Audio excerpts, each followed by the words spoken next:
Welcome to the Garden Basics with Farmer Fred podcast. If you're just a beginning gardener or you want good gardening information, well, you've come to the right spot. In this episode, we dive deep into the concept of the wildland-urban interface, the WUI. It's a critical area where developed residential areas intersect with undeveloped wildland vegetation, and that's often a hotspot for wildfires and destructive home losses. With a staggering amount of housing units situated in fire-prone zones, particularly in states like California, understanding how to protect our homes becomes essential. We talk with Kevin Marini. He's a University of California Cooperative Extension Advisor who specializes in landscaping strategies to enhance fire safety. His extensive experience as an arborist and as a defensible space educator make him an ideal guide as we navigate the complexities of yard maintenance in these high-risk areas. We're podcasting from Barking Dog Studios here in the beautiful Abutilon jungle in suburban purgatory. It's the Garden Basics with Farmer Fred podcast. Let's go. Are you familiar with the wildland-urban interface? It's the area where houses meet or intermingle with undeveloped wildland vegetation.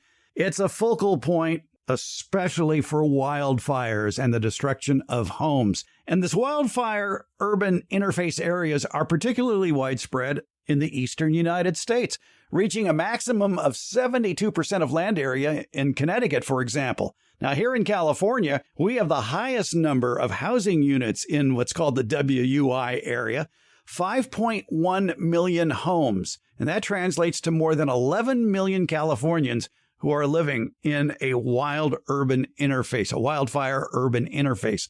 That means more than a quarter of the state's population is living in a high fire hazard zone. So chances are, and if you ever looked at your insurance bill, you probably already know where you lie as far as wildland urban interface areas, because your rates very frequently are based on that.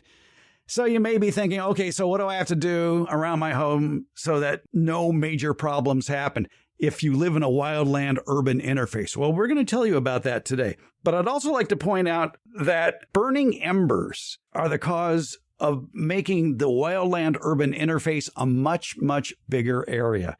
And I hark back to 2017 in October and the Tubbs fire, which broke out north of Santa Rosa, which is north of San Francisco, near the mountains. And in that mountainous area east of Santa Rosa, that fire broke out. But it created such a windstorm from this fire. There were burning embers, I'd call them burning pieces of wood, that flew more than a mile westward across a major freeway and into a suburban development of Santa Rosa itself, Coffee Park, where something like 1,200 homes burned, and they were nowhere near a forest.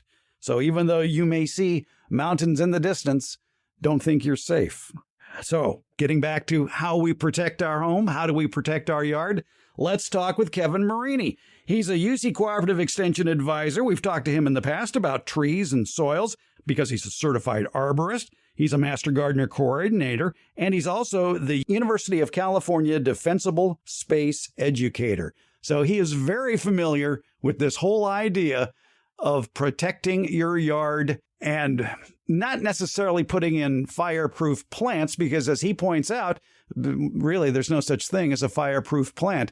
And even though there are plants that you may think are fireproof, well, depending on how you've treated them, they may be, shall we say, dead on the inside and just be waiting to burn because of the way you prune them. We'll get into that. He has a wonderful handout called The Dance of Defensible Space.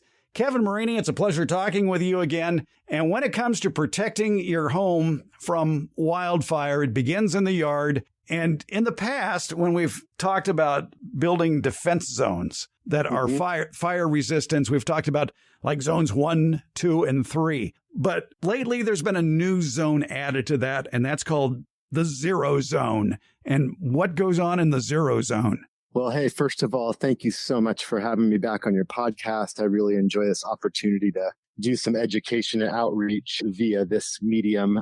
I do a lot of talks in person, and I do defensible space consultations on site.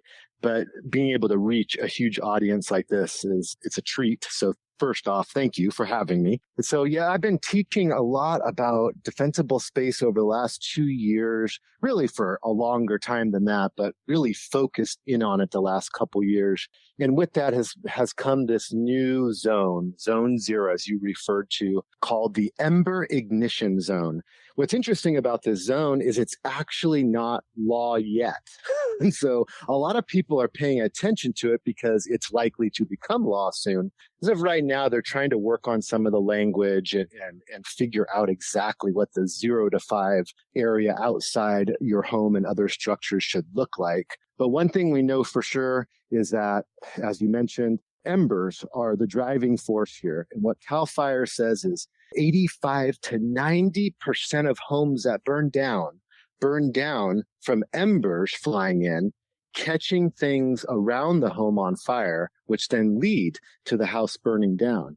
So this is super important because a lot of people I talk to think that a wall of flame is going to be coming at their house and that actual huge flames are going to be burning down their house, when it's these embers that are flying in. And let's be honest, they're little tiny pieces of burning material that sometimes fizzle out in the air, sometimes fizzle out in your lawn, but sometimes catch something on fire that burns your house down. So obviously we got to pay attention to the 0 to 5. I tell people, go home, take a measuring tape, put it out to 5 feet and walk around your home and your structures.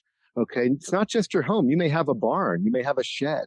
There's other structures as well to consider. And when you start doing that, you notice very quickly that you have some flammable stuff around your home that you probably should pay attention to. So yes, I believe that's a great place to start. Yeah, and it's not just plant material either. I have neighbors here in suburban Purgatory who have seen their insurance rates go up because after an inspection, they were cited for piling up too much stuff, too much of their household goods or cardboard boxes against the side of the house. Yeah. And they had to clear them off immediately if they wanted to keep the old rates on their insurance. Yeah, and I think that's often overlooked, right? Because people are paying attention to vegetation more so than anything, when it could be that recycling bin full of cardboard or newspaper that catches the embers and starts the fire. I always point out things like outdoor furniture. You know, some of our outdoor furniture materials are extremely prone to ignition, right? Some of the cushioning, some of the material the chairs and benches are made of. And also, I always think about this as a father is, you know, we used to have a play structure for our children right outside the house because you want it close by so you can look out the window and watch your kids. Well, a lot of those play structures are bone dry, right? So I think you just bring home a very important point. That 0 to 5, that ember ignition zone is anything that's flammable, whether it's a plant, a piece of furniture, or cardboard or newspaper, believe it or not. I know we're going to talk a lot about plants here, but think of the things you can't see that are flammable around your house. Like if you haven't cleaned out your gutters, it could be filled with tree debris. That could start a fire. It could be poorly vented homes where the vents are too big and can allow those embers to fly into the attic, for example. So there's a lot of checking on that you have to do on the house itself. But in the yard itself, that 0 zone also means not even 5 feet of mulch on the ground. Yeah, that's hard to take, especially for people like you and I who love mulch. Well, and we should say wooden mulch, like bark mulch. I would think 5 feet of gravel would be okay. Well, yeah, I think if CAL FIRE could write the book, they would love to see, 5 feet of rock around every structure. But of course, that's not reality for a lot of folks. Now, we have to remember that we find ourselves in this situation because for 40, 50 years, the very foundation, pun intended, foundation of landscape design was to put foundation plantings all around our house, right? So we have, in a sense, grown up here in the state of California with shrubbery all around our homes. And so this isn't an easy fix for a lot of folks. A lot of people, I talked to a woman who had 60-year-old beautiful camellias all around her home that the insurance company was asking to remove. So in a lot of cases, there's emotional problems when it comes to getting rid of beautiful shrubs and trees, sometimes maybe with sentimental value, for example. But it's also the aesthetic appeal. It's hiding the area around your home, giving people privacy. I grew up with juniper shrubs all around my childhood home. We would pick those juniper berries and have wars in our neighborhood. And now I think back, I think that was the most fire hazard situation, right? Just the most flammable shrub that we pretty much know of all around surrounding a home. And so we find ourselves in a unique situation now where things that we used to value, such as those foundation plantings, now have to be rethought and potentially completely removed. And especially the dead material that some plants can produce. And that's not just in that zero zone, the 0 to 5 foot area, but in the next zone, which goes from 5 to 30 feet. There's a lot of plants that may look green on the outside, but inside they may be very dead. Oh yeah. And this is one of the difficult things that I see all the time in our mainstream kind of landscape maintenance world. There is a lot of hedging and shearing of plants. And I don't mean like plants that you normally think of as hedges, like the boxwood hedge, right? Now that is kind of okay to hedge because they do pretty well in that situation. But in this day and age, a lot of landscape maintenance folks hedge and shear everything. And so you end up creating plants that aren't resilient to fire whatsoever. When you open them up beyond that little surface green area, you end up with dead material in the middle. I call them ember catchers. And I say that because if the plant was pruned naturally or allowed to grow to its natural form, it would not be an ember catcher, right? So this is a specific type of pruning that is leading to more of a fire hazard rather than fire safety. And so, yeah, I think looking at anything that is hedged and sheared on your property and really putting your hands in there and pulling it apart and peering in there and seeing what's going on in there will be really important for everybody to understand, because as those embers come flying in, that's just the perfect spot for them to land. Explain, when people hear the term fire ladders, what does that refer to? Fire ladders generally refer to vertical fire ladders, which is where you have, say, an herbaceous perennial underneath a medium-sized shrub, underneath a small tree, underneath a really large tree. And like I said, our landscape design for decades has been to layer plants and to get different textures and a different feel for our landscapes where you have these different sized plants and different colored foliage. That's been the plan. And now that's coming back to bite us, because those ladders allow embers to catch that small plant on fire and that flame to go quickly up into larger plants and eventually up into trees. When we get fire into trees, we have problems, because that's where you get even more ember cast. That's when embers are just spitting out of the top of those trees. Low fire close to the ground, believe it or not, CAL FIRE kind of refers to that as good fire, because it has a rejuvenating effect. And as long as it's not getting up into the canopies of trees, then we don't have a lot of ember casts going on. So that's the main fire ladder, is that vertical path up into trees. However, there's another path that we have to be really aware of, and that is more of a horizontal path, a continuous line of vegetation.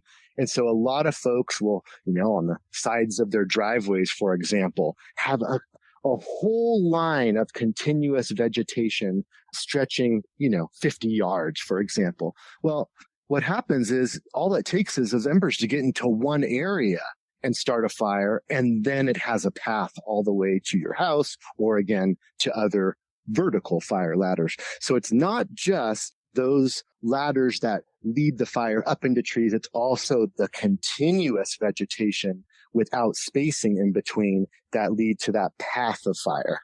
And gardeners, if there is one disease most gardeners have, it's plantitis, where they must plant something. I'll find room for it, don't worry. And exactly. In 5 years or less, they have a jungle. And gardeners don't like to move because, heck, they've developed that property with so many plants. It's their haven, and they're living in a jungle. And that jungle, unfortunately, now, if it's in that 5 foot to 30 foot zone, is a fire trap. Yeah. So the 5 foot to 30 foot zone, which the traditional defensible space zones are zone 1, 5 to 30, and zone 2, 30 to 100. And now, of course, we have this zone 0. That's the 0 to 5. So the 5 to 30 is commonly called the lean, clean, and green zone. And so this is where things immediately get funny, because here, as I'm representing the Master Gardener program, during the drought years, our messaging was what? It was remove those lawns, put in drought-tolerant plants, use a ton of mulch, right? Right. And now that messaging is basically the opposite, right? We've had to say, look, due to fire, having a little bit of irrigated turf around your home is a nice buffer for those embers coming in, right? So have a little bit. We now have many, many different types of sods and grasses that are more drought tolerant than the sods of the past. And so there's better options as far as drought tolerance goes, or water efficiency, let's say. But, now we're saying, yeah, leave a little bit of lawn around your home for fire protection. And the mulch thing is very difficult because mulch has so many benefits. And we don't want to tell people not to use mulch. What we want to tell people is use it wisely, right? So depending on where you live, what fire zone you're in, and kind of what your defensible space situation is, you may be able to use a lot of it. You may only be able to use a little bit. But the one thing for sure is they have done study after study on the flammability of mulch. There's a great study out of the University of Nevada, Reno, that looked at all different types of organic mulches and their flammability. And what they do is they put these mulches down and they say, okay, how quick are these to ignite? If they ignite, how tall is the flame length? If it has a huge flame length, how much radiant heat is it putting out, right? So if a mulch is quick to ignite, has a huge flame length, puts out a ton of heat, guess what? That's the one you want to avoid, right? And so if it's not so quick to ignite, and even if it does, has a small flame length or smolders and doesn't put out a lot of heat, then it's considered, well, roughly fire-wise, okay? And so what they found was that the most widely used organic mulch in the state of California, which many people know as gorilla hair, shredded redwood, and cedar, is the most flammable by far, by leaps and bounds. And so sometimes I feel like I can just look at that stuff and it would catch fire. On the other end of the spectrum, you have something called arborist wood chips, or wood chips that come out of the back of tree trimming company trucks, right? The stuff that is usually a mix of green and brown material. It actually kind of starts to compost in there. There's usually a lot of moisture from the green material, from the live tissues of the trees. And so that material they found is actually the most resistant to ignition and a tall flame length and radiant heat. So if you're going to use organic mulches, use the arborist wood chips if you have access to them and it's doable for you aesthetically. I know a lot of people want mulch to look a certain way. We have a lot of options of kiln dried wood chips out there that you can buy in bulk, and they're all dyed, right? There's some that are dyed black. There's some that are dyed brown. There's some that are dyed kind of an orangey color. And so some people are choosing mulch just based on aesthetics. And I understand that, but if you're in a fire zone where you live next to one of these WUIs that you were talking about, the wildland urban interfaces, I would recommend, if you're going to use organic mulch, to go with the arborist wood chip. Yeah, and I would avoid that gorilla hair, which is the smallest form of wood chip mulch that you can get. It's very stringy looking. I remember when the new post office went in Harold, California, and of course I was assigned to help in the landscaping, and somebody made the mistake of buying gorilla hair mulch for this public area. And I think it was about 2 weeks later when they found a smoldering little fire going on in there because somebody tossed a cigarette in there. There you go. Yeah. So, that's all it takes. That's all it takes. Yeah. And that was the gorilla hair mulch. Definitely bigger wood chips are better than that.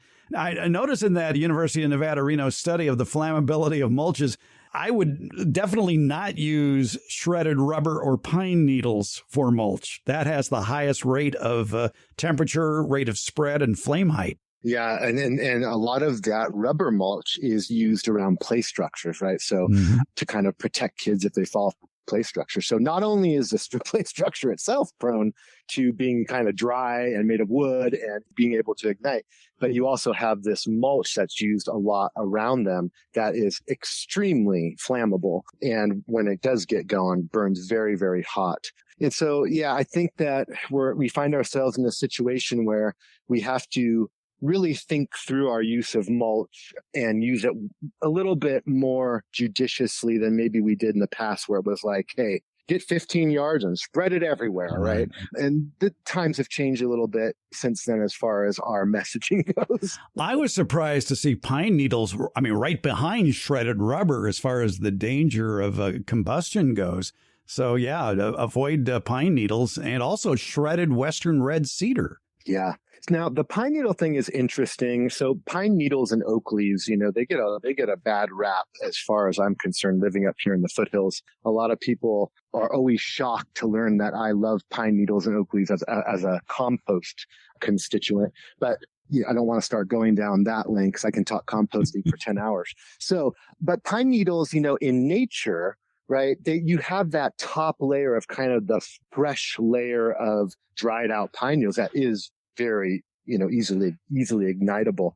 But if you actually walk through a mixed conifer forest area, what you find is there's a duff layer and there is some pine needle material on top, but very quickly it turns to kind of a duff that sometimes can really hold a lot of moisture for a long time. Now, by this time of year in fall, it's all dried out, but it's pretty amazing how it does hold moisture pretty well for a good portion of the season. So what that study was doing was a lot of people will rake off pine needle mulch from around trees and then use it somewhere else. Right. And so it's strictly just the real top layer of dried out pine needles. And that absolutely is to be avoided. I agree. Let's go back and talk a little bit about spacing plants in that 5 foot to 30 foot zone. Obviously, it would be best to space the plants individually or in clusters and include hardscaping too, like walls or patios or pathways. How wide should a pathway be? Good question. So a lot of times you see language like plant plants in the 5 to 30 zone in clusters, in islands, like what you're talking about.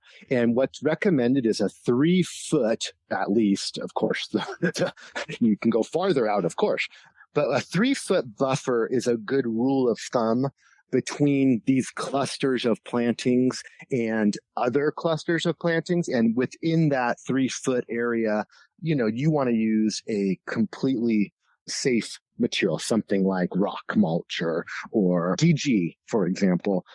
And so, or like you said, hardscape, so flagstone or something like that. So that way, if embers fall into this little island of plants, which again you could be using mulch in that island, that is less likely to quickly spread to other areas. It's kind of a way to compartmentalize your landscape so that if embers come streaming in, it kind of burns just this area without spreading to the whole area. And so something as simple as a retaining wall can be the difference between your house burning down and not, right? Because a large retaining wall, 3-4 feet tall, could potentially intercept those embers coming in. Also, if you have landscape vegetation that's caught fire, it would meet up eventually up against that retaining wall and be put out or burn out, hopefully. And so, yes, I think everything you said is correct. You're spacing out the plants both vertically and horizontally. You're planting plants in areas and leaving space between those areas. So not just between the plants, but between areas of planting. And then you're utilizing hardscape wherever you can to break up, areas and kind of give yourself little mini fire breaks all over. I'll have a link in today's show notes from the video that CAL FIRE put out that they called a demonstration burn, where they built 2 little homes side by side, one with normal landscaping and normal hardscape and the other very much hardened off to try to slow down the progress of embers. And the one thing I noticed about the house that burned down in 12 minutes versus the other one that never caught fire was, well, besides the fact they had mulch piled up next to the house, they also had a wooden fence. And people forget that wooden fences can burn, which goes back to what you're talking about, rock walls and gravel walkways and things that don't catch fire. Yeah. Yeah. And I know for a fact that CAL FIRE, CAL FIRE is the mandated entity to do official defensible space inspections. So no one else besides fire personnel do official defensible space inspections. Through UC, I do defensible space consultations, and I do that on purpose. I use that word rather than inspection on purpose.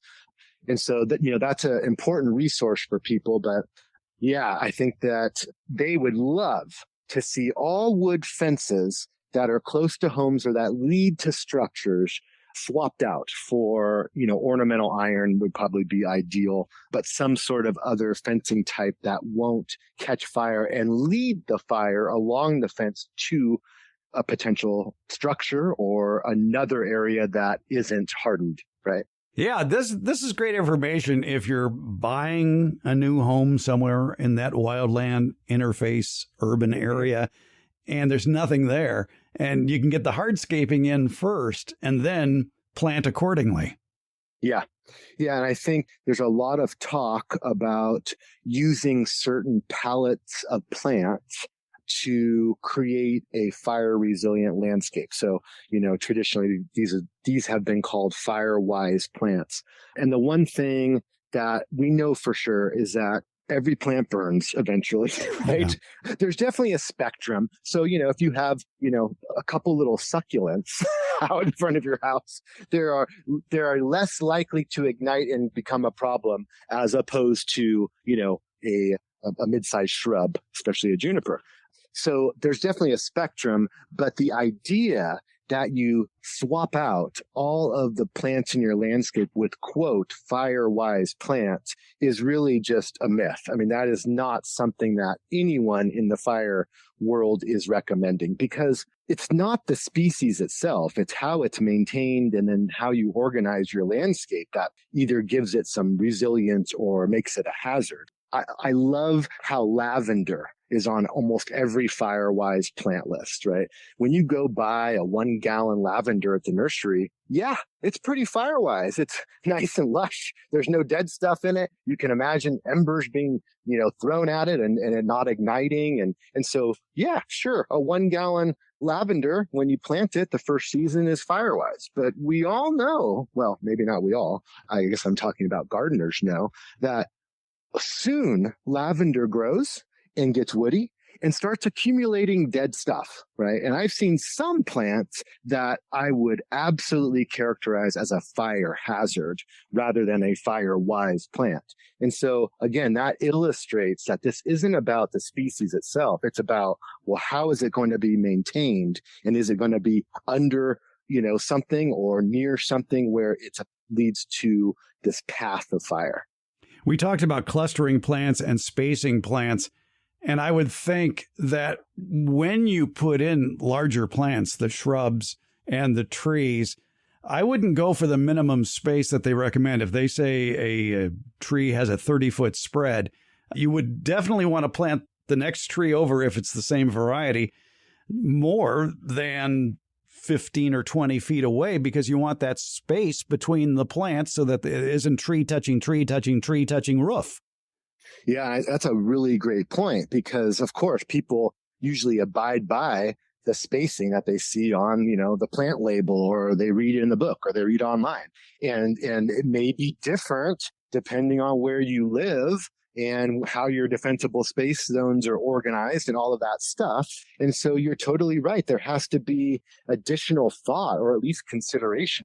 At this spacing, I'm going to have these branches touching each other eventually, and I need to have them farther apart than that. So the traditional spacing recommendations may not hold true for your landscape nowadays if you live in one of these WUIs, right? Yeah, I noticed that CAL FIRE even recommends that you keep your trees trimmed so that the closest branch of a tree has to be greater than 10 feet away from a chimney.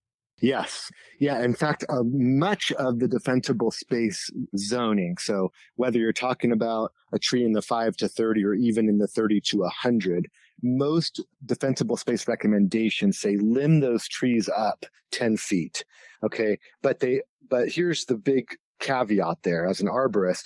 Really, the language is limb trees 1/3 of their height or 10 feet, right? So if you have a 12-foot tree, you don't limit up 10 feet because then you'll end up with a little 2-foot tuft of vegetation at the top and the tree will not like you for that. And so it's either 1/3 or 10 feet, depending on the size of the tree. And that's really important because I've seen some folks really do some damage to trees, limbing them up a little bit too much when they're young. They don't like that very much at all. And so, yes, that's important to say that in both zones, you're looking at trees very carefully and making sure those limbs aren't on the ground or aren't touching each other. Now, beyond that zone we've just talked about, the 5 to 30, the lean, clean, green, we get to the next zone, 30 to 100.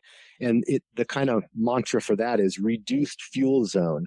And so this is important, especially in areas that are more rural, where people may have an acre or two, or someone like me who has 7 acres.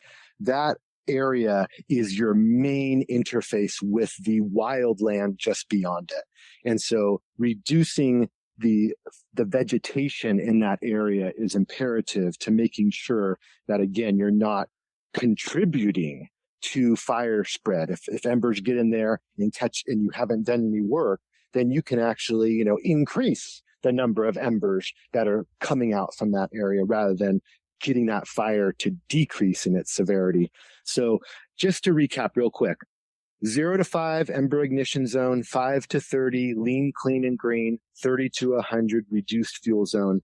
And everything we've talked about, in a sense, applies in all those zones, depending on the situation. So I live in the foothills, and guess what? I live on a hill. So my property slopes down. So fire, we know, runs uphill pretty darn fast. So the downhill side of my home, in a sense, is even more important or a higher priority than other sides of my home because it slopes down to a road. Roads are notorious for starting fires, and that fire can rip up to my home very quickly if I haven't done the work. So what is your first line of defense? My first line of defense is an irrigated area where I have fruit trees, if you will. So I have a lower pasture that's up from the road that dries down.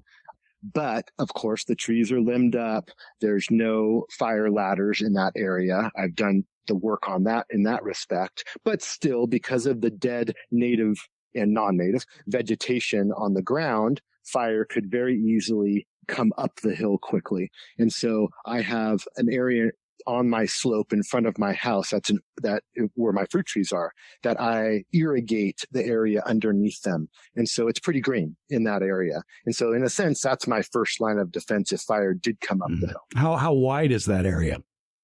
Oh, probably about 25 feet and probably, 30 yards. I mean, it's a pretty big area. And I did that on purpose, of course, to really make sure I have a fire barrier there, or at least a buffer. When we lived in the country, and even though it was, pasture land, not too far in the distance, a quarter mile away, was a square mile of eucalyptus trees that were put in around 1910 or so as a get-rich-quick scheme by someone thinking that it would make for great furniture that's very malleable. And it turned out this particular eucalyptus variety was rather brittle, so the trees just remained. So we were always looking at that, knowing that the Delta breezes blew in towards us from that grove. So we were always thinking about, okay, how do we intercept the embers? And one of the plans was to put sprinklers on the roof. Okay, what are you going to do? How are you going to run it if the electricity goes out? Because that's what usually happens first in the country. So we were on a well.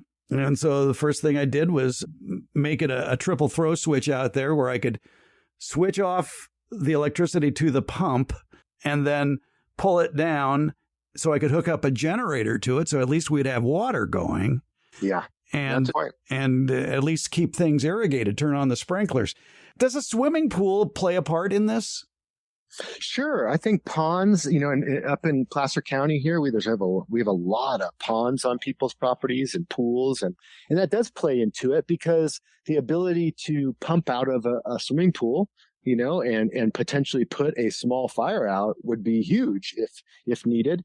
And I know this sounds a little dreary, but in worst case scenario, if you're inundated by fire, at least having a pool to jump into may save your life. Yeah, right? Yeah. There's been some real kind of horror stories I know about that, where people haven't survived, but there's been plenty of stories where people have too.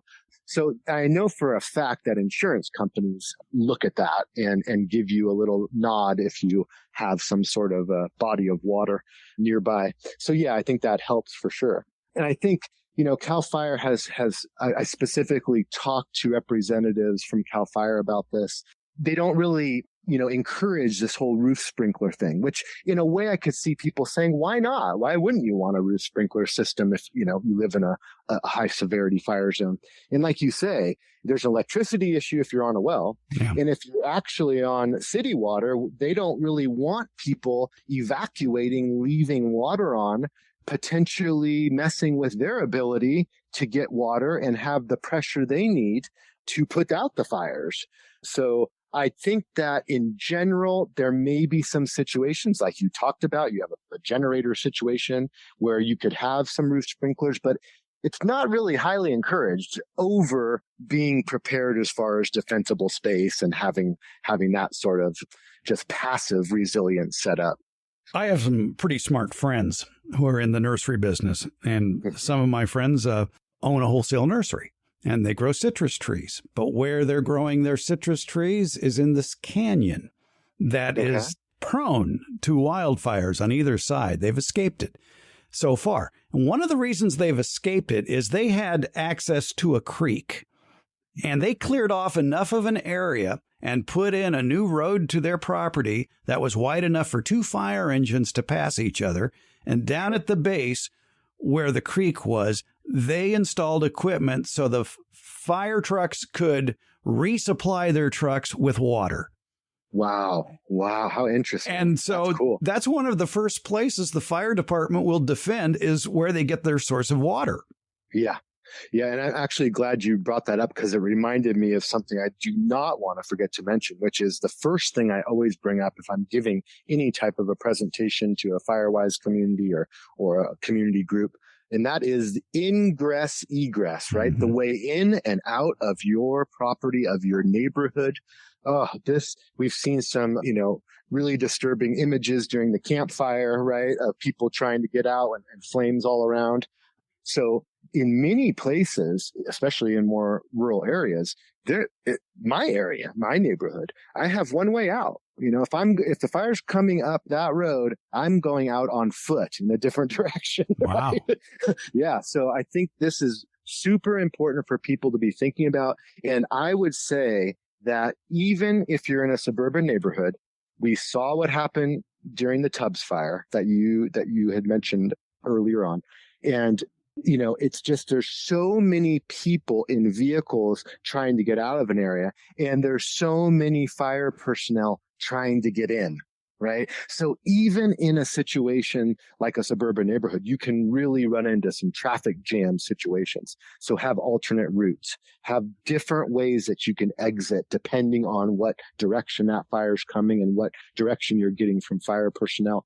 I know I have a very long, narrow driveway up to my house, and I'll never forget the first time I had the fire department come up here. It's actually from my mother-in-law who had a health emergency, which turned out to be fine.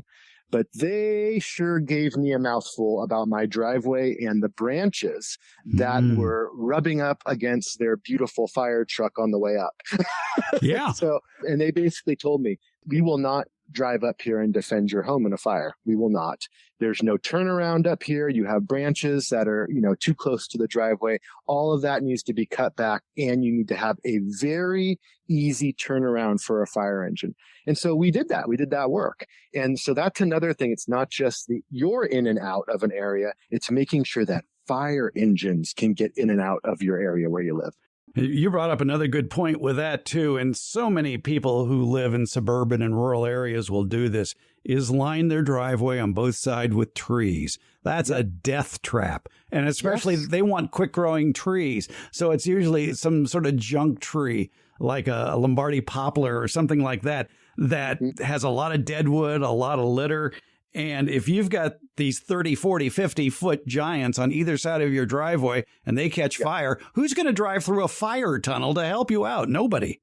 Exactly. And I see this up in the foothills a lot with coast redwoods. And I love redwood trees, don't get me wrong, but putting coast redwoods, up here in this climate is a little, I wouldn't say it's the best choice. Let's just put it that way. But one thing that I see people do, of course, is plant these coast redwoods way too close together. When they're young, they're going for this screen, right? Or this look, like you say, this kind of look up a driveway or something. And the reality is, as they grow, they just basically intertwine. Right. And so you have these huge swaths of vegetation that if that catches fire in there, there's no way like you say, you're driving through that without some damage. Like you say, have an alternate route out, at least. At least. At least. It was a way that I convinced my wife that we needed a quad. We needed a quad for fire. That's why we needed it, right? Not for me. We needed it for, of course, to be safe, so that in an emergency, I could put you guys on a quad and get you out of it. Right. It worked. Good thing you weren't an amateur pilot. Yeah. So I think, going over these defensible space zones is important, and it's important for people to do the maintenance in their yards and to not get so overwhelmed by the situation, because this is never going to end. And it's, this might sound a little negative, but it's not meant to. But I tell people, look, you're never going to be done with defensible space landscape work, because as gardeners know, you don't weed an area and then say, I'm done. I'm never going to have to weed that area again. We know things grow, right? And seeds come in and branches grow. And so this type of work, yes, there may be a lot of work up front to get your yard to a point where it's, looking pretty good defensible space wise. But we also have to remember that this is just something that you do all the time. Every year, there's a little bit more work, a little bit more cleaning up. And a lot of folks in the foothills would love to throw a lot of money at a problem and see it go away. But unfortunately, that's not the case in most environments. CAL FIRE also points out that fire-resistant ground covers are also an acceptable choice for that area, 5 to 30 feet, and to avoid planting broadleaf evergreens like holly and coyote bush, conifers like pines, junipers, cedars, and firs, avoid those. And also, and this may come as a surprise, avoid planting palm trees because they are highly flammable. Yeah. And so this is a good kind of counterpoint to make to the Firewise plant statement I made earlier. So I was saying it's less about the species, it's more about its maintenance and how you organize the plants and landscape. However, if there is good data that we have, it is on flammable plants. So there's no research that says, this palette of plants in the case of embers coming in is going to be completely safe, right? But what we do know is we know flammable plants to avoid in those defensible space zones. So you mentioned a few. I mentioned juniper earlier. Believe it or not, bamboo is usually considered a part of that because there's so much accumulation of dead foliage, right?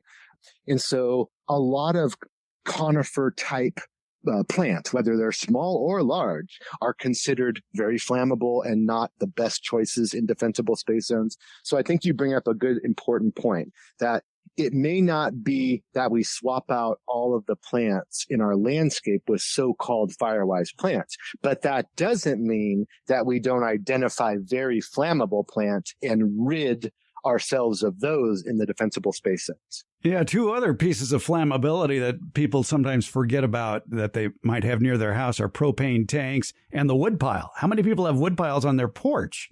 Isn't that the truth? And that's a tough one, right? Because we kind of live in a situation in California where there's no fire season's just year round, basically. Yeah. Of course, when we have, a bunch of nice soaking rain, it goes away for a little bit. But there definitely can be times during the winter where we have stretches of 3-4 weeks without a drop of rain and everything gets bone dry and you have all this wood up on your porch and suddenly now you have to consider moving that, right? Because everything else is dried out. So I agree with you that there's things all around the home. Now the propane tank thing was interesting. I was at a fire network meeting and I heard a CAL FIRE gentleman say, he puts his barbecue with the propane tank, he wheels it in his garage. And when he uses it, he wheels it out of his garage and uses it and then puts it back in the garage. And I kind of thought, I wonder, what's the take home point there? Well, the take home point is if you have it outside and you have other flammable material around and that catches fire, then you risk that propane tank exploding and creating most likely a big house fire, right? And so I thought that was an interesting point of just something so simple like that. Wheel it in your garage, and if you're going to use it, wheel it out. Up here, a lot of people have large propane tanks. It's recommended to keep those, at least 30 feet away from your home, but so many people have them very close to their home. And so again, it's important to make sure there's no vegetation, dry vegetation around those propane tanks. Some people put wooden structures around them to kind of hide them. You can't do that because obviously that can catch fire and blow up the propane tank. And I think another thing to think about is firefighter safety. So if you have an area on your property where a fire engine could set up and defend your house, well, hopefully that's not 5 feet away from a propane tank, right? Yeah, thinking about all this makes me, if I lived in the country, I'd want a separate shed so I can store all the flammable materials, be it gas or paint or a propane tank, into a shed with the other flammable materials so that my property that I might value, like my bicycles in the garage, wouldn't get harmed. Yeah, I know. And that's, out here, it's in the country, as extreme as thinking like that may be, it does, make sense when you see the way that these fires in a high wind situation, how quickly they move and how the volume of embers that come in, right? And so having everything that is flammable or that could explode, over there, I think would make you sleep a little bit better. Yeah. Yeah. Well, it's that time of year here in California. For sure. Even late fall now, where it can get hot and dry and the conditions are just right for disaster. So take care of your own property and remember there's no such thing as a fireproof plant, but there can be fire-resistant plants, especially if you keep them well irrigated. Yes. Yeah. And so that's a really good point that they have found that the moisture within leaves, within foliage, can really impact whether that plant is going to ignite or not, or burn or not. So, the idea of holding back water with plants around your home is probably not a good idea. If anything, you want those plants to be always well hydrated during fire season. It sounds like you can't have anything from 0 to 5 feet, 5 to 30 feet, just succulents, and beyond 30 feet, just little trees. I have a lot of people who say, I have invested so much time, so much money, so much effort in creating this landscape. I'm not going to allow it to become, all rock with a few succulents somewhere. And my response is usually it doesn't have to be that way. Okay. Because if you really look at some models of defensible space. So there's a great Marin County has an amazing fire program doing homeowner education and outreach. And they have just an amazing website, Fire Safe Marin. Of course, they have a special tax that funds all this that makes it possible. But that's a great resource for folks because they have good pictures of what nice looking landscapes that are showy can look like, but also be good defensible space landscapes. And so I think once you kind of see those examples, you realize it doesn't have to be so dreary. But I hear your point, though, that we do have to rethink this love we have for lush, very textured landscapes that are almost jungle-like. It's just not going to work, especially because things are getting hotter and drier, right? So the other factor here is we have the climate changing, and all you have to do is talk to firefighters, and they will tell you fuels dry out a lot sooner, and they are bone dry a lot longer. And so the fire season window of time has increased and is increasing. Yeah, keep rakes and loppers handy all over the yard so you'll be inclined to pick it up and use them. Yeah, good point. I mentioned earlier in this program that it's quite possible that on your insurance bill, especially if you're a California resident, you might see a new box that lists your propensity for the wildland urban interface problem area. And basically, I guess the worse the number, the higher your insurance rates. So the lack of insurance, I'm still amazed at the number of people who think they don't need insurance because their house is paid for. Yeah, the insurance conundrum is crazy right now. And first of all, these fire zones are being kind of remapped. And this is going to be an ongoing process as things change. And so I know that CAL FIRE is working with, UC fire scientists and other folks on trying to figure out the best way to map these fire zones. And that definitely plays into insurance coverage, no doubt. The one thing I have found, and I have spoken to a lot of people over the last few years, especially in the foothill area of Placer and Nevada counties, and I really have found that the insurance situation is variable. There does not seem to be this total line in the sand or overarching rule applied everywhere. Even in high severity fire zones like I live in, my insurance was recently renewed. And the three things we had to do had nothing to do with vegetation, for example. You hear the entity that I have insurance with that they're canceling by zip code, there's so much misinformation out there when it comes to insurance. And so the one thing for people to know for sure is that because this 0 to 5 ember ignition zone is currently not law, the entities that are really enforcing that are your insurance agencies and your HOAs, your homeowner associations. For example, I gave a talk up at Tahoe Donner up out of Truckee. And it's a big development, and they have a very active HOA, especially in regards to fire. And so they have a 0 to 10 foot zone around homes that's required to be completely devoid of flammable material. So that HOA has taken the state law and upped it, doubled it, right? Or what will be state law and doubled it.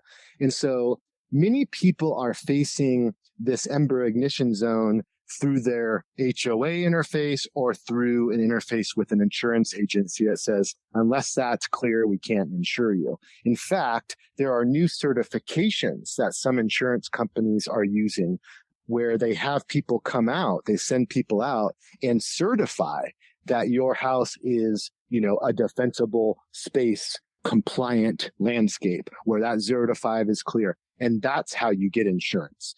There are new companies that have popped up that will come and spray retardant around your home. They do it, annually or biannually, and that can lead to being insured or getting discounts on insurance.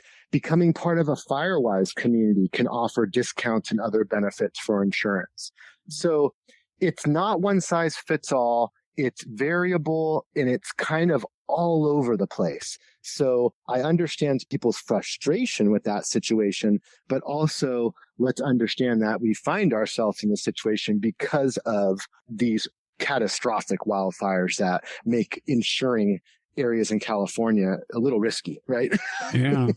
How wide does a driveway have to be for two fire engines to pass each other? Ooh, that's a good question. I don't want to give a wrong answer here. So there's probably like a exact answer, and I don't want to say anything and give the wrong answer. So I'm gonna say I don't know exactly. Yeah, I think that'd be safe. Maybe 30 feet. I don't know. Yeah, I mean, most private roads out here in the foothills, are barely 20 feet wide. Right. my road leading out is very narrow in spots. So I know for a fact that you couldn't have two fire engines pass, for example, on my little private road here. I think the biggest thing that I've heard from fire personnel is the ability to turn around, right? So if they have to back down a large driveway, they aren't coming up. And it's important to also recognize that the whole original meaning behind the term defensible space was really not about your home or landscape. It was more about having a space where firefighters can defend your home. The original kind of term was like, hey, make sure you have defensible space, meaning make sure you have a way for a big fire engine to come up to hang out there and actually defend your home. So I think that is lost on a lot of folks. I don't think a lot of people think of that when thinking of defensible space. Well, there's your 5 to 30 foot zone. You have a driveway going all the way around the house and back out. There you go. There you go. And I've seen that. I've seen people in Loomis and Newcastle, have a driveway that comes up and they literally add a huge a huge circle to their driveway. So a fire engine could completely circle their property and defend their property from all different aspects. Right. It was either the fire department that complained or the UPS driver. Well, good point. Yeah. Yeah. UPS trucks are pretty tall too. They definitely have given me an earful about those tree branches as well. All right. For more information about defensible space, we're going to have all sorts of links in today's show notes that go throughout many states to discuss safety in wildfires and fire-resistant landscaping. So be sure to check the show notes for all these links for more information. Is there a good link for people to get to for lists of recommended plants? I realize all gardening is local and every state or wildfire area is going to have a different list of plants, but is there some starting points? Well, I think there's two that I'll mention. So number one, I mentioned Fire Marin, that website. Even though I recognize that not all those plants will work in all zones in California, at least they give you a good representation of plants that have some fire resistance. Okay. So that's a good website, and they have pictures. Having just plant lists that are just all text just don't do it for a lot of people, right? Not in the 21st century. Yeah, you need those pictures. And I'll also plug the California Native Plant Society. So, it is pretty well known that native plants generally, not all of them, of course, but they generally have co-evolved with fire, especially here in California. And so many of them offer some characteristics that lend themselves to fire resilience. So the California Native Plants Society also has some lists of native plants to at least consider if you're swapping out plants. Those two, I think, would be the best. And like I said, the most important thing is looking at your landscape and looking at how you can create space and how you can maintain certain plants for fire safety. And so Master Gardener programs are great resources for folks. They can call up the Master Gardener hotline, or in many counties, they can shoot a question over email, and they can get some pruning advice. They can get some plant advice. And so I would say I gave you three resources. Those would be where I would go to first. I think those are great resources, and I'm glad the University of California has spent more money over the last 10 years on hiring more people like you to do your job of talking about defensible space. Yes, absolutely. They've invested heavily. We have a UC-ANR, University of California Ag and Natural Resources, UC-ANR fire team, which is spread up and down the state. We have a local fire scientist expert in our office in Placer County. Her name is Katie Lowe. And so she's doing research right now out in the forest, believe it or not, on using goats for vegetation management out in forested areas, for example. And she does a lot of home hardening education and outreach locally. And so I had mentioned that my focus was more on plants and landscape. Well, we do have experts in the home hardening realm as well. All right. Kevin Marini is with the UC Cooperative Extension. He's Master Gardener Advisor. He's certified arborist and a UC Defensible Space Educator. Kevin, thanks for your time. Thanks for all the great tips. No problem. Really enjoyed it. Great talking with you again.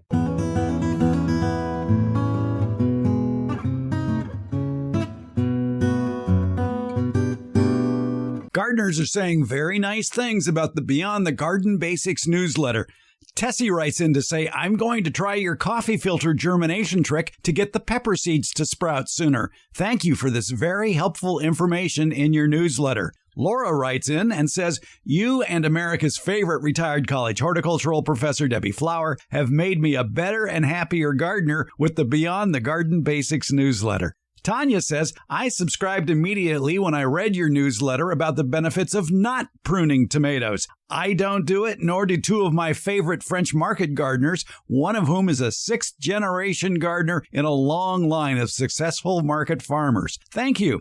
And Robin says, I work the help desk for my County Master Gardener program, and I find I'm sometimes overwhelmed by garden problems, disease, confusion, too much or not enough water, gophers, and I love the idea in one of your recent newsletters of keeping a gratitude journal based on daily walks in the garden. Thank you. The Beyond the Garden Basics newsletter comes out twice a week. The Friday edition is free for all subscribers. The Monday edition is available for paid subscribers. And by the way, your paid subscription to the newsletter supports not only the ongoing efforts to produce the Beyond the Garden Basics newsletter, it also helps to keep this podcast freely available each week. Find a link to more information about the Beyond the Garden Basics newsletter in today's show notes, or at our homepage, gardenbasics.net, or you could just do an internet search for the Beyond the Garden Basics newsletter. And thank you for your support and encouragement to keep the good gardening conversation going.